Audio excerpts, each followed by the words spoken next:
এটা অগ্ৰথাই কালচাৰালি ডেভেলপ শিক্ষিত এইবোৰ আমি কিন্তু মনে মনে দাবী কৰি থাকোঁ, কিন্তু আমি এই বস্তুটো পাহৰি গৈছোঁ যে তলে তলে আমাৰ সমাজখন কিমান তললৈ গুচি গৈছে।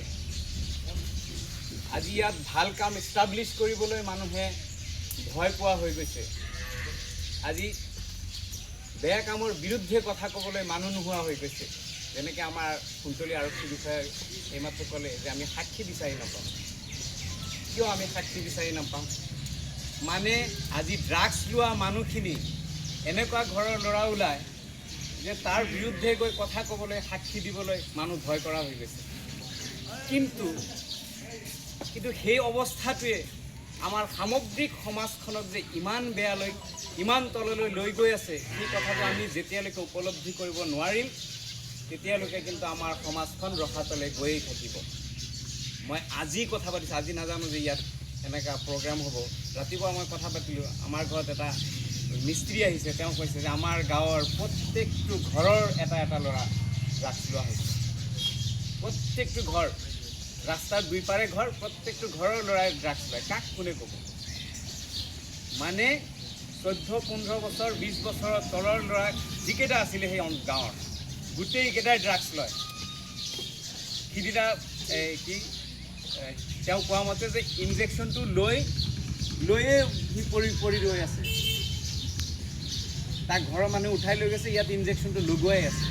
সেইখিনিও সময় পোৱা নাই সি ইনজেকশ্যনটো আঁতৰোৱাৰ কাৰণে। এইটো আমাৰ ইমান ভয়াৱহ অৱস্থা আমাৰ এই অঞ্চলত। গতিকে এই ভয়াৱহতা আমি যিমান সোনকালে উপলব্ধি কৰিব পাৰিম আৰু ইয়াক নিষেধ কৰাৰ কাৰণে যাক যাক আমি সচেতন ৰাইজ হিচাপে যাক যাক সহযোগিতা কৰিব লাগে, আমি পূৰ্ণ সহযোগিতা আগবঢ়াম বুলি আমাৰ এটা প্ৰতিশ্ৰুতি থাকিব লাগে।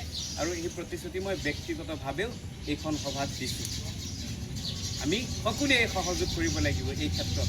বিশেষকৈ আমি আৰক্ষীক সহযোগ কৰিব লাগিব যে যিকোনো বিনিময়ত আমি আমাৰ অঞ্চলৰ পৰা ড্ৰাগছ নোহোৱা কৰিব লাগিব। নহ'লে মই যি গাঁৱৰ কথা ক'লোঁ যে প্ৰত্যেকটো ঘৰৰ এই যে 20 বছৰৰ ল'ৰাখিনি যে ড্ৰাগছ লোৱা হৈছে, হয়তো 5 বছৰ পিছত আমি যদি ড্ৰাগছ নললে হয় তেতিয়াহ'লে 5 বছৰ পিছত আমি গম পালোঁ হয় যে সেই গাঁৱৰ প্ৰত্যেকটো ঘৰৰ ল'ৰাখিনি বহুত ভাল শিক্ষাৰে শিক্ষিত হৈছে, ডক্টৰ ইঞ্জিনিয়াৰ হৈ ওলাইছে। কিন্তু 5 বছৰ পিছত কি হ'ব? ড্ৰাগছ লৈ কৰি থকা চুৰ ডকাইত এটা শ্ৰেণী হ'ব। তেতিয়া কিন্তু আমি নোৱাৰা অৱস্থা হৈ যাব। আমি ভাল মানুহৰ কাৰণে ঠাই নোহোৱা হৈ যাব আমাৰ সমাজখনত।